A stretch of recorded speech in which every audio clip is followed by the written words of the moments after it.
Soy Fernando Díaz Villanueva. Hoy es 7 de octubre de 2024 y esto es La Contracrónica.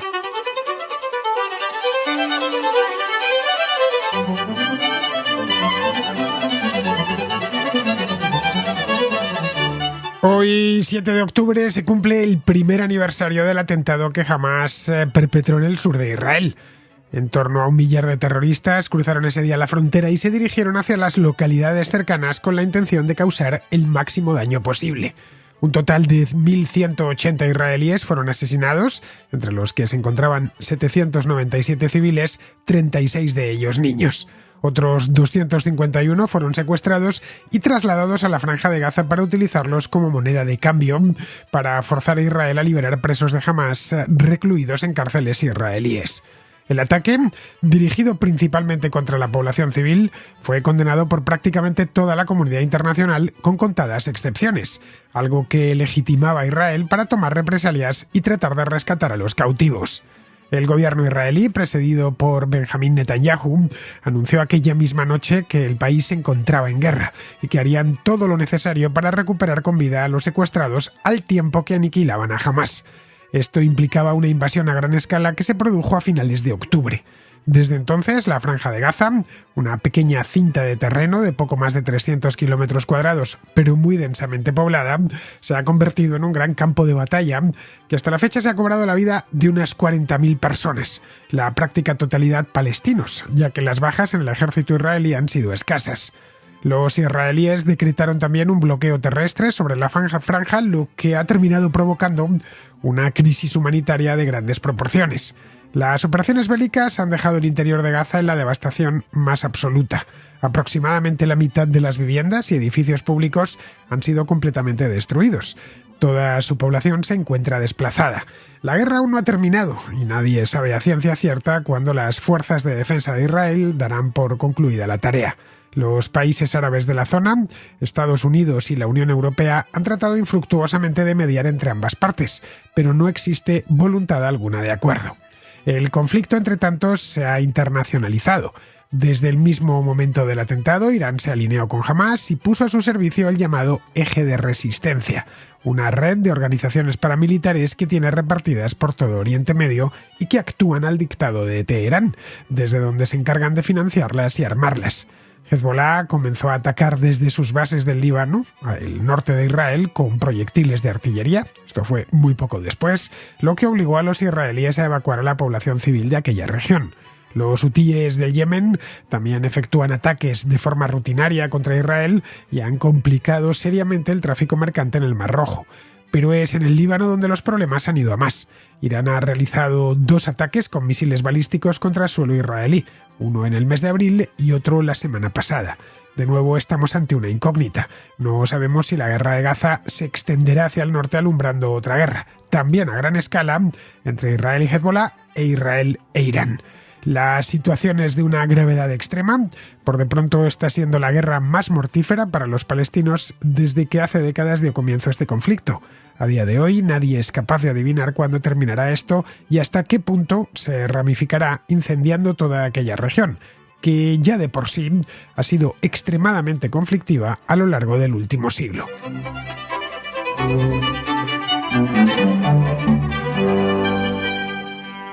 No es necesario, o no veo necesario por lo menos, que os recuerde los orígenes de la guerra de Gaza, porque todos los conocemos. Es una guerra que empezó hace hoy justo 1 año.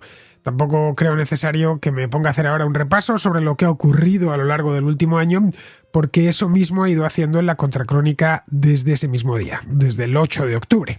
Sobre la guerra de Gaza, he ido a mirar el archivo por pura curiosidad. He hecho un total de 25 programas en 1 año. Es decir, que le he dedicado casi 1 mes de programa a hablar sobre las evoluciones de este conflicto, tanto las que dentro de Israel, dentro de Gaza, como fuera, pero relacionadas directamente con este conflicto. Esto empezó con un horrible atentado, os lo he resumido mucho en la introducción, en el sur de Israel, que continuó por la devastación prácticamente absoluta de la Franja de Gaza y que ahora, como bien sabemos, se ha internacionalizado por completo, metiendo al Líbano y a Irán en el meollo del conflicto. Lo que sí podemos decir es que un año después, la guerra de Gaza propiamente dicha ha salido en cierta medida de foco. Israel lleva ya un tiempo centrando toda su atención en el norte, en la amenaza de Hezbollah. A primera vista, que la guerra se haya ralentizado, al menos en Gaza, y no de esos titulares tan impactantes y espectaculares de hace 9, 10, 11 meses, tiene sentido. La franja de Gaza está en ruina total, en buena parte ocupada por tropas israelíes. 2 millones de palestinos, es decir, la práctica totalidad de la población de la franja, han sido desplazados y las condiciones sobre el terreno son extremadamente duras. Son muchas las imágenes que nos llegan desde allí, también las crónicas y, en fin, a estas alturas yo creo que saber cómo lo está pasando la gente en Gaza no es ningún secreto para nadie. Las fuerzas de defensa de Israel han llegado a la frontera con Egipto, lo hicieron ya hace meses, y aunque por ahora se han contenido con un ataque total, o no han desatado un ataque total sobre Rafah, que es la ciudad más meridional de la franja de Gaza, la que hace frontera con Egipto, la verdad es que no parece que quede mucho más por destruir. Eso es lo cierto. Israel, en definitiva, ha ganado, o al menos eso es lo que se extrae de lo que sucede sobre el terreno. Ya digo, de esas imágenes que nos llegan, de esas crónicas que podemos leer en los periódicos. En fin, que como era previsible, Israel ha pasado como una pisonadora por la franja de Gaza a lo largo del último año y la ha dejado como un solar. Luego, podremos decir que militarmente ha ganado esta guerra. Eso con un vistazo rápido sobre lo que ha pasado. Pero si miramos la guerra desde otro punto de vista, lo que nos encontramos es que esta guerra de Gaza está en apenas sus inicios. Las valoraciones del éxito de Israel, de concluir que efectivamente ha ganado, no ha conseguido ninguno de los dos objetivos que se propuso, no ha aniquilado a Hamás, que aunque debilitada sigue existiendo, y no ha conseguido recuperar a todos los rehenes. De hecho, cada vez que se encuentran uno ya es desgraciadamente muerto, lo han matado antes los de Hamás, así que los dos pilares que justificaron esta intervención directa, esta guerra, esta invasión de la franja de Gaza, por ahora al menos no se han conseguido. El de los rehenes, los secuestrados, difícilmente se conseguirá porque el que ha perdido la vida pues la ha perdido ya para siempre. Así que estas valoraciones del éxito de Israel son algo más sombrías de lo que sugiere por lo que decía antes, por esa conclusión de que la guerra, a la vista de lo que hay ahora mismo en Gaza, la ha ganado Israel. El sistema este de túneles, construido con tanto esmero durante las últimas décadas bajo las ciudades y los pueblos de Gaza, es mucho más sofisticado, mucho más sinuoso, mucho más secreto de lo que suponía la inteligencia israelí. Si seguís la guerra de manera, no sé si diaria, pero al menos semanal, las noticias que van saliendo en los periódicos, veréis que las operaciones en túneles son continuas, incluso en los últimos tiempos. Vamos, que entraron en Gaza hace un año, o hace casi un año, porque los atentados fueron hace un año, pero Israel se tomó unas semanas para organizar esta invasión a gran escala, aproximadamente algo más de 11 meses. Bien, siguen descubriendo nuevas guaridas, siguen descubriendo nuevos túneles. Luego los miembros de Hamás, en especial las brigadas Qassam, están preparados mentalmente para una guerra sin fin, sin tregua, y parecen no tener reparo alguno en esconderse entre los civiles, lo cual está ocasionando infinidad de muertes de civiles que podrían haberse evitado. Hay que tener en cuenta, y esto es importante, hablamos de una guerra no convencional, una guerra híbrida, si queremos llamarla así, es decir, que el mismo miliciano de Hamás que por la tarde está combatiendo, por la mañana puede estar trabajando en un almacén o puede estar cultivando un campo. Esto es algo importante, remarcar esto, porque las líneas entre los dos ejércitos realmente solo tenemos uno, que es el israelí, no son exactamente como podría pensarse, habida cuenta de que ya el conflicto per se es anormal para lo que suele ser una guerra normal y corriente. Vamos, que en el otro lado los de Hamás pueden estar en cualquier sitio, en cualquier lugar, y muchas veces cuando los persiguen los israelíes terminan acabando con esa persona, con ese terrorista en concreto, pero también con gente inocente que vive en ese edificio, etc. Vamos, es una auténtica ratonera para los israelíes. Esa es una de las razones por las cuales está habiendo tantas bajas civiles, tantas como se estima aproximadamente unas 40.000. Eso sí, La intención que tenía Hamás con aquellos atentados de provocar una guerra más entre árabes e israelíes no se ha materializado hasta ahora. Pero tampoco han conseguido los israelíes, como decía antes, liquidar por completo a Hamás, es decir, borrarla por completo del mapa, que era una de las intenciones anunciadas por Netanyahu en aquella comparecencia por televisión la noche de los atentados. Lo que hizo Hamás el 7 de octubre, que por lo demás es similar a lo que hizo Al-Qaeda el 11 de septiembre de 2001 en Nueva York, fue destruir, Nueva York y Washington, fue destruir por completo cualquier sensación de seguridad que los israelíes pudieran haber sentido antes del ataque. Ese vacío ha sido reemplazado por una convicción renovada de que conocer lo que puede hacer el enemigo y de lo que está dispuesto a hacer el enemigo y lo que está listo para hacer es mucho más importante que tratar de descifrar sus intenciones. Es decir, que lo importante ahora es disponer de la mejor información posible, porque saben que en cualquier momento y en cualquier lugar ese enemigo está dispuesto absolutamente a todo. Pero como Estados Unidos pudo comprobar por las malas, después de 20 años combatiendo en Afganistán y otros tantos, no llegó a 20, fueron menos en Irak, ningún ejército, al menos un ejército regular, puede resolver lo que en última instancia es un problema de raíz política y también muy arraigado en la propia sociedad. Si el objetivo final, y ese debería ser el objetivo final, es que Israel pueda coexistir, incluso vivir en armonía, digamos, sin pelearse y con buenas relaciones con sus vecinos, si ese es el objetivo final, arrasar Gaza y matar a más de 40.000 palestinos, pues no ha hecho más que empeorar las cosas, no ha hecho más que exacerbar la animosidad entre ambas partes. Es seguro, y a la vista lo tenemos en el estado de la Franja de Gaza y la cantidad de muertos que ha habido, que es una simple estimación, podrían ser más o podrían ser menos, pero es una simple estimación dentro de esos 40.000. Como he dicho antes, la frontera entre miliciano, entre terrorista y civil es muy delgada. Puede ser ambas cosas y de hecho habitualmente son ambas cosas. Bien, está claro que después de esto jamás quedará debilitado. De hecho, ya es más débil de lo que era hace un año. Después de esta guerra seguirán existiendo, eso parece claro, de una u otra forma, no sabemos cuál, pero seguirán existiendo, pero dejarán, eso sí, de representar una amenaza inminente para Israel. Insisto en este término, inminente, es decir, a corto plazo. Pero esto, a fin de cuentas, no deja de ser una victoria pírrica, ya que esta guerra está creando, que no ha terminado todavía, la próxima generación de milicianos, de terroristas de Hamás o de la Yihad Islámica o de cualquier otro grupo que cuentan ahora con un martirologio mucho más nutrido y además mucho más reciente. Por el lado palestino ha quedado meridiano que a los cabecillas de Hamás no les importa lo más mínimo lo que sufran sus paisanos, lo que sufran los palestinos, la población civil, son sus rehenes, esto lo sabíamos de antes y lo seguimos sabiendo ahora, lo hemos confirmado para que tuviese alguna duda, y como tal los tratan. Han conseguido además el objetivo de impedir que Arabia Saudita normalice sus relaciones con Israel.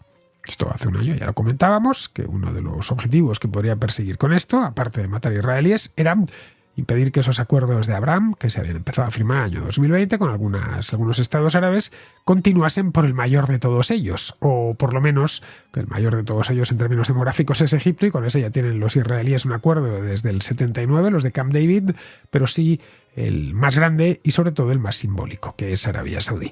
Bien, esto está completamente congelado. Esos avances que se habían hecho durante los años 2020, 21, 22 se cortaron en seco. Mientras Israel siga empleando la fuerza, al menos de forma tan contundente, y mientras haya palestinos que sientan que ya no tienen nada que perder, lo más seguro es que la guerra continúe de una forma u otra. Podríamos preguntarnos si esto va a ser una guerra eterna, es decir, que hablaremos dentro de un año, el 7 de octubre de 2025, el segundo aniversario, y el 7 de octubre de 2026, el tercer aniversario, y así sucesivamente, de esta misma guerra de Gaza. Pues eso es improbable, en algún momento terminará, aunque sea por puro agotamiento. Es decir, que algún día, eso sí, según están las cosas, más tarde que pronto, Israel y Hamás dejarán de dispararse entre sí. Los mediadores, como Estados Unidos o Egipto u otros países árabes que han participado en esto, podrán respirar aliviados, asegurando, bueno, pues que ese alto el fuego era importante, que ha tardado en llegar, pero que es clave y que lo peor ya ha pasado. A partir de ese momento, los hutíes en el Yemen pues se mostrarán seguramente reacios a luchar en nombre de Hamás, una guerra que el propio Hamás ya no está librando, y volverán a centrarse en sus actividades en Yemen. Los combates en el Líbano, que como bien sabemos se intensificaron tras el asesinato del líder de Hezbollah, de Hassan Nasrallah, podrían acabar remitiendo. Estaríamos en las mismas. A fin de cuentas, Hezbollah se metió en esto para solidarizarse con los palestinos de Hamás. Si Hamás termina llegando a algún tipo de acuerdo, por pequeño que sea, Hezbollah no va a seguir disparando, no va a seguir librando una guerra que los de Hamás no están librando ya. Todo esto sería, y eso es indiscutible, una mejora espectacular con respecto a lo que tenemos, es decir, con respecto a una guerra tan devastadora como la de Gaza. Pero ni siquiera un alto el fuego efectivo, es decir, real y respetado por ambas partes, haría que Oriente Medio volviese a la situación en la que se encontraba antes del ataque del 7 de octubre, es decir, la que se encontraba el 6 de octubre de 2023. ¿Por qué? Pues porque han sucedido demasiadas cosas, todas malas, y el momento geopolítico es bien distinto al de hace unos años. Es decir, volver al año 2019 o 2020 es imposible porque no se puede echar atrás en el tiempo. Y aunque tuviesen la voluntad, otras cosas a su alrededor han cambiado de forma capital. Predecir el futuro en general, ya sabéis que aquí no me gusta hacerlo, ni mucho menos, porque no soy pitoniso, ni tengo bola de cristal, ni leo los pozos del café, ni nada por el estilo, entonces no puedo saber lo que va a pasar, os lo digo sinceramente, no os voy a engañar, yo no lo sé que hay mucha gente por ahí que anda prediciendo el futuro, bien allá ellos, pero hasta la fecha ninguno se ha demostrado que tenga poderes adivinatorios. En Oriente Medio es más difícil todavía. Bueno, es simplemente inútil porque es que es imposible acertar. Pero algunas tendencias sí que se pueden apuntar en función de la situación actual.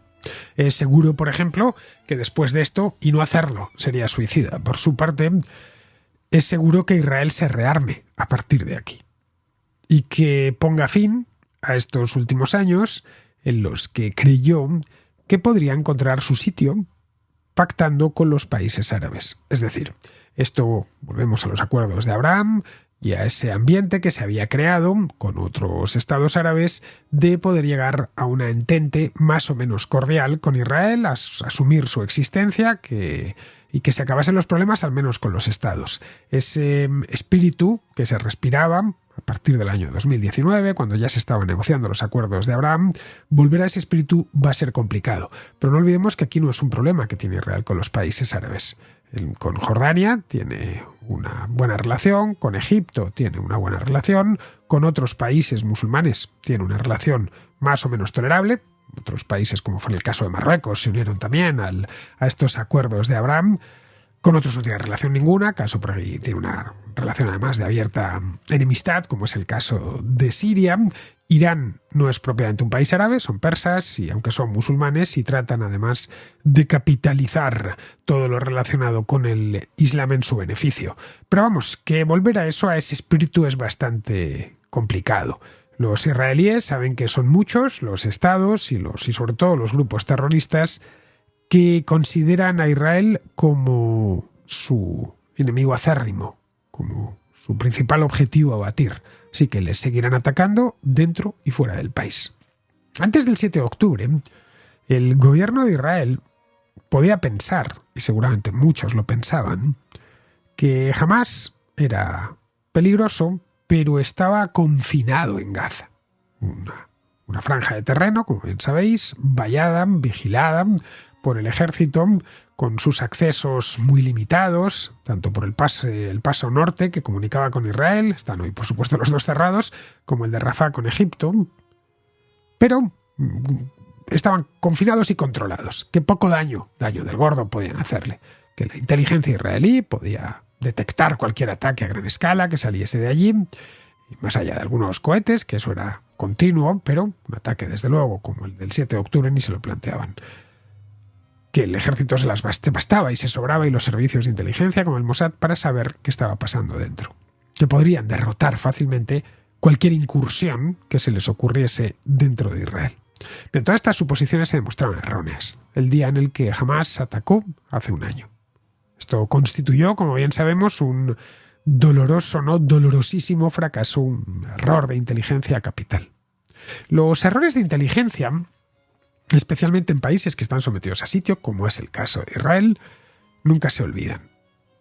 El riesgo de otro ataque sorpresa se cierne sobre ellos y es normal que muchos en Israel pues no puedan olvidar lo que sucedió, que la sociedad israelí esté conmocionada desde entonces y que viva pendiente de cuál va a ser el siguiente golpe que les van a propinar. Será difícil también para los futuros gobiernos israelíes prometer a sus ciudadanos, asegurarles que esta vez los servicios de inteligencia, el Mossad, detectará y detendrá cualquier amenaza, ya sea proveniente de Hamás, proveniente de lo que quede de Hamás, proveniente de Hezbollah o de cualquier otro. Las propias agencias de inteligencia, como el caso del Shabak o del Mossad, tendrán menos confianza en sus propias evaluaciones porque fracasaron estrepitosamente. En particular con las que predicen que no hay grandes problemas al otro lado. Y como es normal, el pueblo israelí, pues esa seguridad que daba por descontada, pues ahora ya no lo da por descontado. Como resultado de esto, porque todo tiene implicaciones, es más probable que el gobierno israelí actúe con información no limitada, pero sí una información que va a tomar con pinzas, de manera con muchas más precauciones de lo que lo hubiera hecho hace un año. Temiendo que si no toma en cuenta ciertas informaciones puede producirse otro ataque como el del sur de Israel. Será menos tolerante con lo que en el pasado pues habían sido provocaciones sin demasiada importancia. Los gobiernos israelíes también sienten desde entonces, el gobierno, en este caso el de Netanyahu, pero no será el último, vendrán más, la necesidad de restablecer ciertos elementos disuasorios. Ese elemento disuasorio fue dañado por el éxito de Hamás el 7 de octubre. La disuasión no funcionó. El ataque demostró que Israel puede ser golpeado con fuerza por una organización decidida a hacerlo y dispuesta a cualquier cosa. Restaurar esa disuasión significa realizar sus propios ataques antes de que aparezca cualquier amenaza o tan pronto como saca un poquito la cabeza. Es decir, de actuar de forma preventiva con los riesgos que eso conlleva. Respecto a los palestinos, la Autoridad Nacional Palestina, que en teoría sobre el papel gobierna en Cisjordania, es bastante menos relevante. Ya era poco relevante, pues ahora es menos relevante que antes del 7 de octubre. Y eso es decir mucho. Antes del ataque de Hamás, la Autoridad Nacional Palestina la veían los palestinos como corrupta e ineficaz, pero sus fuerzas de seguridad desempeñaban un papel decisivo para mantener a Hamás bajo control, no en Gaza, donde gobernaba Hamás, pero sí en Cisjordania.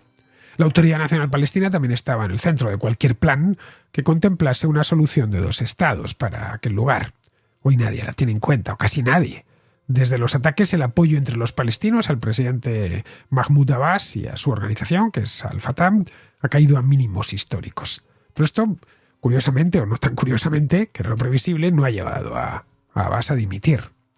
La operación militar israelí en Jenin y en otras zonas de Cisjordania, esto hace apenas un mes, demuestra que ya no confían en la Autoridad Nacional Palestina como socio en materia de seguridad.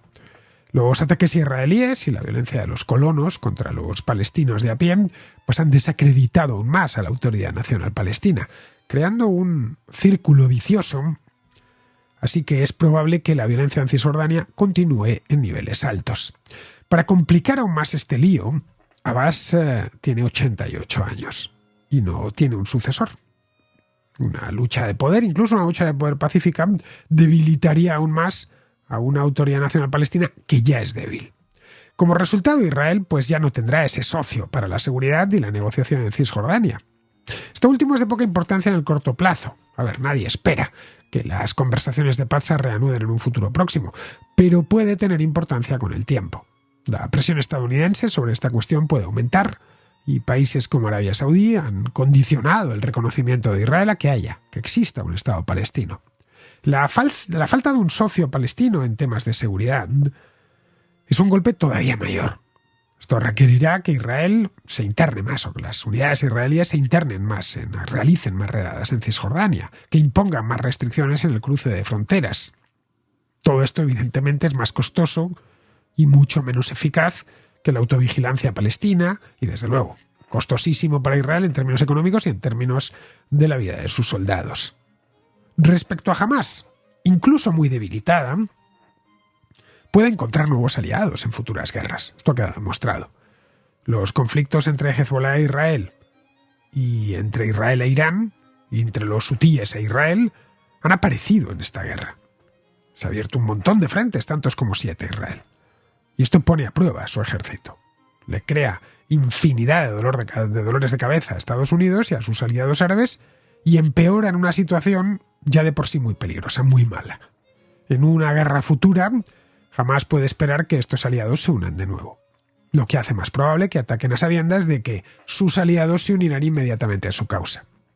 Así que los futuros conflictos menores entre Israel y Hamás, que marcaron la época anterior al 7 de octubre, pueden involucrar a más actores y ser un problema constante de que la cosa escale por todo Oriente Medio.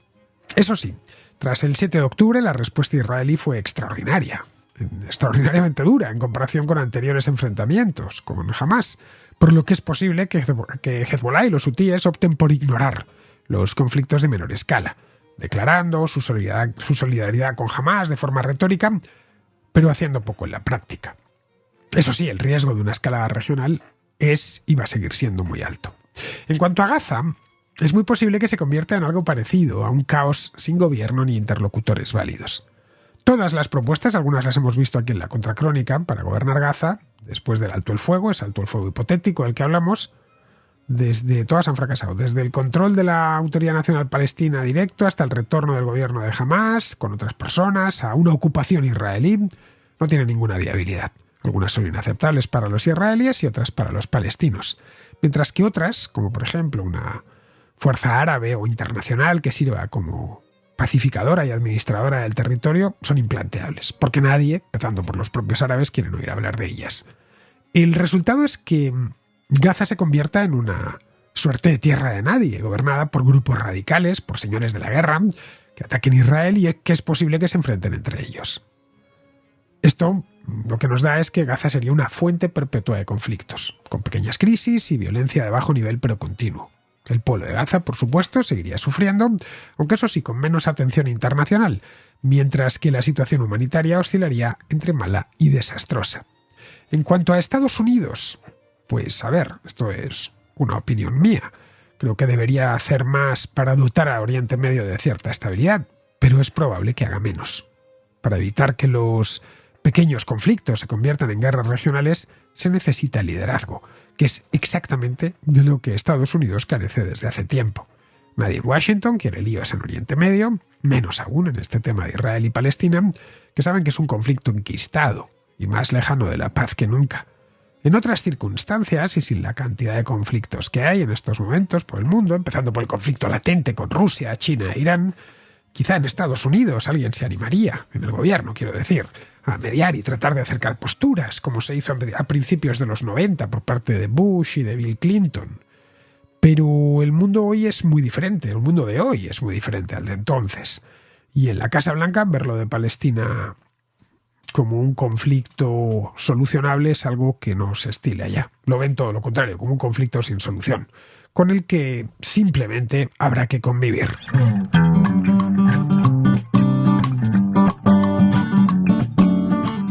Es un lugar común decir que una mascota es alguien más de la familia, pero se trata de un lugar común muy cierto. Nuestro perro, nuestro gato son miembros de la familia y como tales deben comer. Comida para mascotas hay de muchas marcas, pero hoy os quiero hablar de una en concreto, Ounat, una marca que está revolucionando la forma en que alimentamos a nuestros perros y gatos. Ounat utiliza ingredientes naturales y de proximidad, garantizando así una calidad que no tarda en verse en la vitalidad de tu mascota. Recetas elaboradas con carnes y pescados frescos que contienen proteínas de alto valor biológico, ya que aportan todos los aminoácidos esenciales. Además de eso, son también más digestibles. pero lo mejor de todo es que están cocinadas al vapor para maximizar la preservación de los nutrientes esenciales. Además, no contienen colorantes, ni aditivos, ni conservantes artificiales. La alimentación de nuestra mascota será natural y saludable. Aunat trabaja directamente con ganaderos y agricultores locales para mantener el control de la calidad del principio al fin del proceso. De modo que si buscas lo mejor para tus amigos de cuatro patas, te recomiendo que pruebes la mejor croqueta del mercado, la gama Aunat Author. No sé tú, pero tu perro sí que notará la diferencia.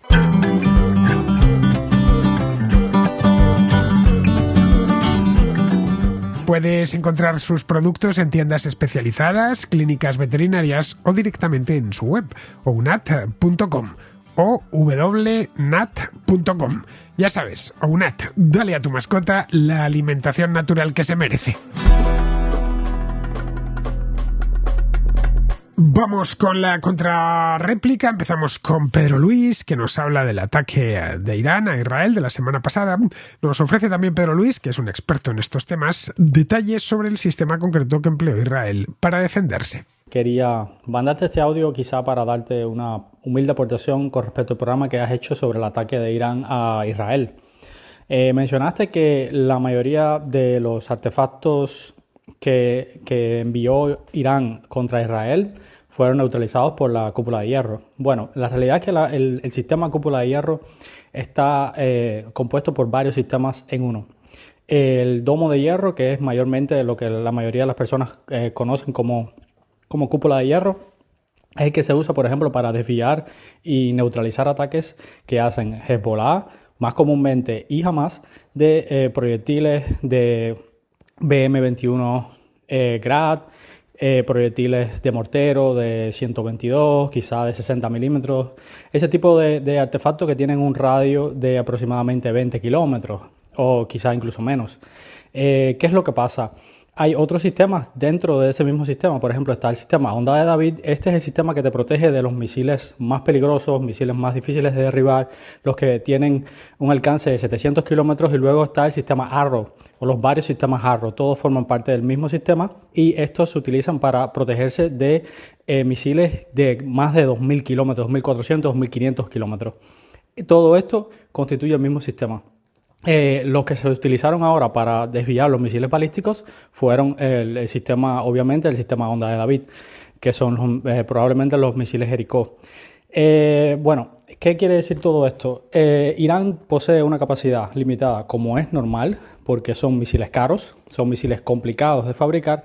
Posee un stock de aproximadamente, se cree, unos más de 2.000 o quizás 2.000 de estos proyectiles, y utilizarlos de esta forma es bastante caro. Es una señal bastante inequívoca de que ellos están dispuestos a no dejar que esta posición que tiene Israel en el Líbano, este ataque que tiene Israel en el sur del Líbano, quede sin respuesta. ¿Qué pasa? Esto me lleva a otra cuestión que quería quizás mandarte. ¿Qué es lo que quiere hacer Israel o qué es lo que se cree que quiere hacer Israel ahora atacando a Hezbollah? Ellos necesitan que la mayoría de todos esos refugiados israelíes que huyeron del norte de Israel vuelvan a sus casas. Para lograrlo necesitan, por sobre todas las cosas, establecer una zona colchón que proteja a toda esa población de ataques de Hezbollah, para que puedan seguir, para que después puedan retomar con más tranquilidad la vida en Israel.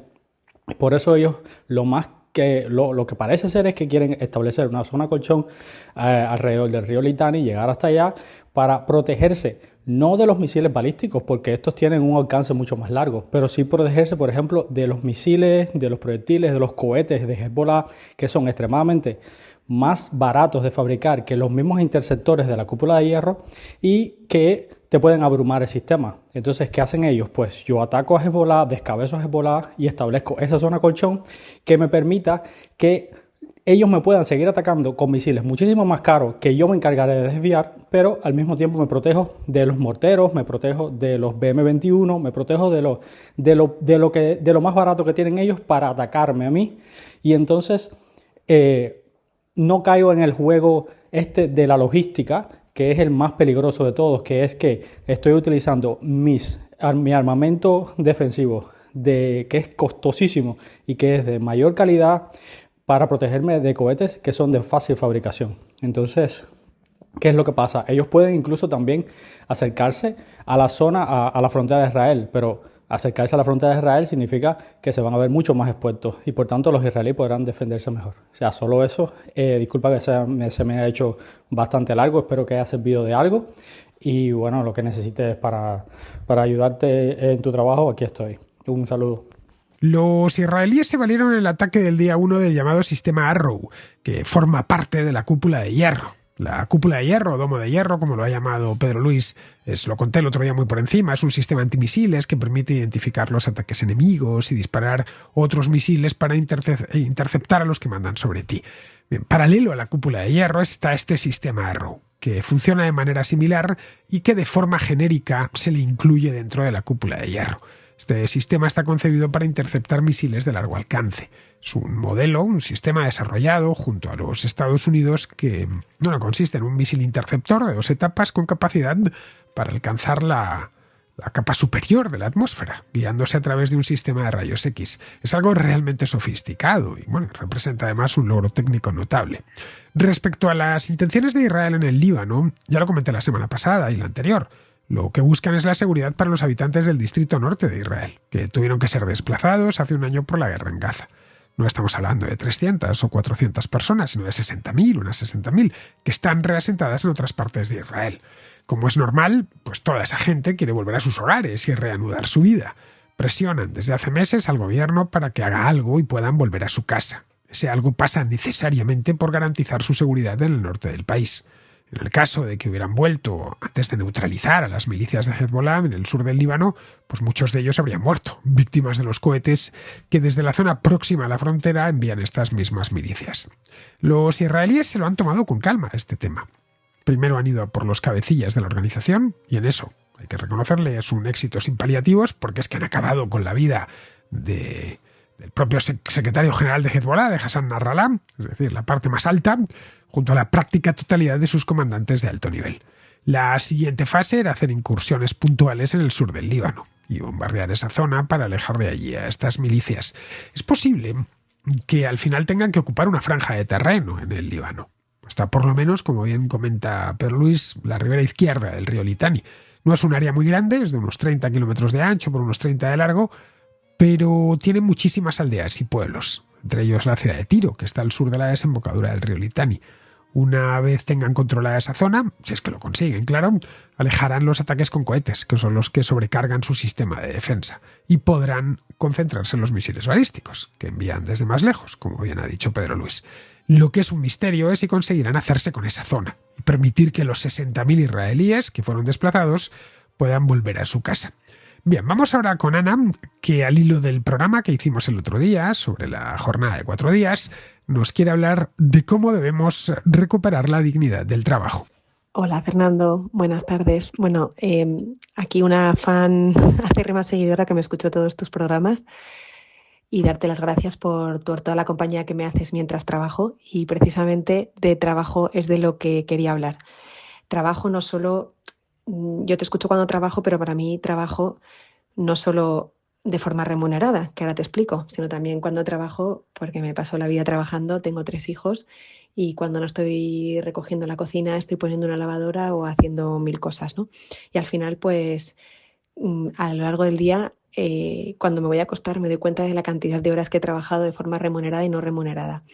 Y me daba cuenta acabo de escuchar la contracrónica hablando de la semana de 4 días, que estaban Andrea y Rubén Arranz, y ostras, me he dado cuenta de que soy bicho raro y de que me llama la atención escucharos hablar de dignificar el trabajo, porque eso es algo que yo hacía mucho que no oía. Yo, como tú comentabas, ¿no?, que en tu casa pues siempre has visto a tu familia pues trabajar mucho, y a mí me pasa igual, y siempre me han inculcado mucho eso, ¿no?, el valor del trabajo, el valor de la tarea bien hecha. Y yo como que he crecido con eso, y a mí, lejos de disgustarme, trabajar siempre me ha encantado. Pero, sin embargo, en la sociedad no es lo que escuchas, ¿no? Yo siempre, en todos los trabajos que he estado, y me acuerdo cuando era jovencita, que en verano siempre trabajaba, y en trabajos, pues en fábricas, trabajos más duros, físicos, y todo el mundo, pues, siempre se quejaba. Luego cuando ya empecé a trabajar de lo mío, como dice el otro, también la gente alrededor pensando en la jubilación, siempre haciendo chascarrillos, siempre haciendo bromas, y yo siempre me he reído de las bromas, pero me he dado cuenta que en eso subyace, escuchándoos, que en eso subyace como un hastío hacia el trabajo que yo no comparto en absoluto, pero con el que he convivido toda mi vida, siendo yo una persona trabajadora, pero y aceptando que los demás pues hagan bromas con el tema, yo riendo con el chascarrillo, incluso alguna vez haciendo alguna broma yo también, para sentirme parte del grupo, pero realmente es algo llamativo. Y últimamente con esto de la jornada de 4 días, os oigo hablar de esto de, pues eso, de dignificar el trabajo, de que trabajar es bueno, en verdad, ¿no? Y me reconforta escucharos hablar. Y bueno, una última, entonces no sé de dónde viene eso, ¿no? Realmente. Pero una última observación que quería hacer, yo, bueno, trabajo por cuenta ajena y luego también soy autónoma. No tengo empleadas, pero sí tengo colaboradoras que son autónomas, a las cuales pues les pago facturas, pero bueno, que tengo un equipillo, ¿no? Y más luego lo que te contaba del trabajo no remunerado, de tener 3 niños, feliz y encantada de la vida, pero bueno, que dan muchísimo trabajo. Y, y entonces, con el tema de mi parte emprendedora, estoy pues muy conectada, muy en redes sociales, muy tal, y bueno, hasta estar donde estoy ahora, que ya genero bastantes ingresos y bueno, me va bastante bien, para lo que yo en cualquier momento imaginé. Me llama mucho la atención, claro, como emprendedora que soy, ya sabes, ¿no? El algoritmo pues te muestra la publicidad que se supone o que entiende que te interesa, ¿no? Y me saltan constantemente anuncios de, ¿cómo llamarlo? Coaches o no sé qué figura es, típicos gurús del emprendimiento que te venden negocios rápidos, escalables, que vas a hacer muchísimo dinero y prácticamente sin trabajar. Y claro, creo que al final eso va en la línea de lo que la gente quiere, de lo que la gente busca. Y yo en el fondo muchas veces pienso, oye, a lo mejor estoy yo equivocada y todas las horas que he echado trabajando en este proyecto mío, que he echado muchísimas horas, ahora ya me lucran, pero yo estuve años prácticamente aprendiendo y trabajando gratis, pero porque me gustaba. Y entonces digo, ¿seré yo que estoy mal y no sé, que soy yo más incapaz o más torpe? Porque si a mí me preguntaran, o alguien que estuviera empezando me preguntara un consejo, yo le diría, a ver, es que consejos mágicos no hay. Llegará un punto en el que tú seas cada vez más productivo, conozcas tu trabajo, conozcas tu tarea, conozcas tu público, pero toda la parte de aprendizaje previa es que es necesaria. Y creo que es necesaria, eso es extrapolable a todo tipo de negocios, trabajos y en general en la vida, incluso ser madre, ¿no? El tercer hijo no lo gestionas igual que el primero. Entonces, al final creo que o sea, todo está conectado y subyace siempre esas ganas de ganar mucho y hacer poco. Y yo, sinceramente, creo que es imposible, ¿no? Entonces era un poco lo que yo digo, ¿seré yo que estoy mal y soy yo torpe y tonta y a lo mejor es que sí se puede ganar mucho dinero sin trabajar? Pero por otro lado pienso, ya, pero es que a mí no me gustaría, porque ese dinero que no has sudado, como quien dice, y no has trabajado duramente, ¿te va a dar satisfacción tanto como el que consigues después de mucho esfuerzo y un camino de aprendizaje? Bueno, no lo sé, por ahí lo dejo. Me enrollo como las persianas. Muchísimas gracias, Fernando, y de verdad sí, así que haces un gran trabajo. Un abrazo. Pues sí, Ana, a mí me educaron no solo en la necesidad, sino en la bondad del trabajo, de cumplir la palabra dada y de ser perfeccionista. Es decir, de ir por la vida con la cabeza bien alta, viviendo de mi trabajo sin tener que adular a nadie y siendo dueño de mi propia vida. También me educaron en la templanza, es decir, en no pasarme ni con la comida ni con la bebida y en no dejarme llevar por la ira. Lo contrario del trabajo no es el tiempo libre, el ocio, eso es complementario con el trabajo. Lo contrario de la laboriosidad es la pereza, que además de un pecado es un vicio del que no sale nada bueno. Este elogio de la pereza que es tan común en nuestro tiempo, pues ya sabemos a lo que conduce y no es a ningún buen lugar. Y el trabajo, aparte de dignificarnos como personas, llena nuestro tiempo y le da sentido. Por eso es tan importante que el trabajo que hagamos nos agrade. En ese caso, no miraremos nunca el reloj, lo haremos voluntariamente y de forma muy motivada. De hecho, cuando alguien me dice que su trabajo no le gusta nada y que le supone un sacrificio, algún amigo te lo comenta, ¿no? Ir cada mañana a trabajar, sobre todo los lunes, pues le digo que lo primero que debería pensar es en ir cambiando de trabajo. Porque es que eso no es plan, eso no es para todos los días, y de que de lunes a viernes te veas obligado a hacer algo que te disgusta, eso amarga a cualquiera. Si te fijas en nuestro idioma, uno de los problemas que tenemos con esto es que el término trabajo tiene una etimología un tanto problemática. En latín trabajar se dice laborare, y así ha pasado al italiano, pero con V, laborare es lo mismo. Bueno, y al lunfardo, que dicen laburo en Argentina. En francés, en portugués o en español, francés se dice travailler, en portugués traballar y en español traballar, incluso en catalán, treballar, proviene de otra palabra latina que no es laborare, es tripaliare. Es decir, estar atado al tripalium, que era una máquina de tortura de 3 palos que en la antigua Roma servía para azotar a los esclavos. Es decir, que asociamos el trabajo al dolor, a que nos estén apaleando en una palabra o azotando, a la tortura. Esto la mayor parte de la gente no lo sabe, pero permite hacernos una idea del origen del término. Para mí el trabajo no es una fuente de dolor. Es una responsabilidad muy grata que me permite servir a los demás y ganarme la vida honradamente. Si mañana me hiciese millonario y no necesitase trabajar, pues tendría que buscarme un empleo por puro gusto, eso sí, ya no con las obligaciones de tener que pagar las facturas con él, pero por puro gusto para poderme sentir bien. Es decir, que me pasaría exactamente lo mismo que a ti, Ana. Bien, vamos ahora con Fernando, que es de Segovia y que nos habla de una iniciativa que ha tenido la izquierda de su ciudad de Segovia, que es la de implantar una línea de subsidios para los celíacos. Hola Fernando, un saludo para ti y todos los que nos escuchas.